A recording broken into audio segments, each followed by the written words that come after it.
విజయవాడ కనకదుర్గమ్మ ఒక రిక్షా ఎక్కిందని మీకు తెలుసా? అది 1955 సంవత్సరం. విజయవాడ మారుతి టాకీస్ థియేటర్లో రోజులు మారాయి అనే సినిమా ఆడుతుంది. ఆ సినిమా సెకండ్ షో అయిపోగానే ఎవరైనా వస్తే ఎక్కించుకుని వెళదామని ఎదురు చూస్తున్నాడు వెంకన్న అనే ఒక రిక్షా కార్మికుడు. వెంకన్న దుర్గమ్మకి పరమభక్తుడు. కాయాకష్టం మీద బ్రతికేవాడు కావడంతో అర్ధరాత్రి అయినా సరే ఏదైనా బేరం దొరుకుతుంది అని ఎదురు చూస్తూ ఉంటాడు. అప్పుడే సినిమా హాల్ నుంచి ఎర్రచీర కొట్టుకుని ఒక పెద్దావిడ బయటకు వచ్చి, నన్ను ఇంద్రకీలాద్రి దగ్గర దించు బాబు అని అడుగుతుంది. వెంకన్న సరే అమ్మా కూర్చోండి అని ఎక్కించుకుంటాడు.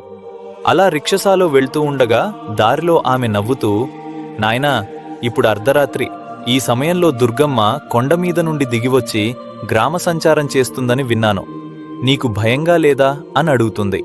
దానికి వెంకన్న నవ్వుతూ, ఆ అమ్మ దుర్గమ్మ మా అందరి తల్లి, తల్లి దగ్గర బిడ్డలకు భయమెందుకు అని అంటాడు. అలా రిక్షా తొక్కుతూ ఇంద్రకీలాద్రి కొండ దగ్గరకు చేరుకుంటారు. వెంకన్న వెనక్కి తిరిగి చూసేసరికి రిక్షసాలో ఆ పెద్దావిడ కనిపించదు.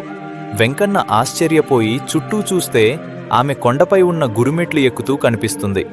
వెంటనే వెంకన్న ఆమెను పిలిచి, డబ్బులివ్వలేదు కదమ్మా అని అడుగుతాడు.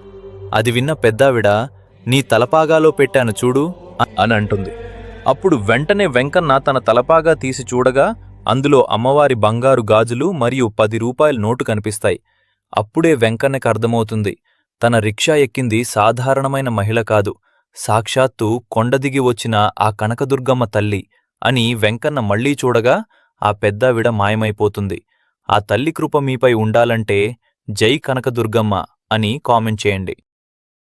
Download ShareChat.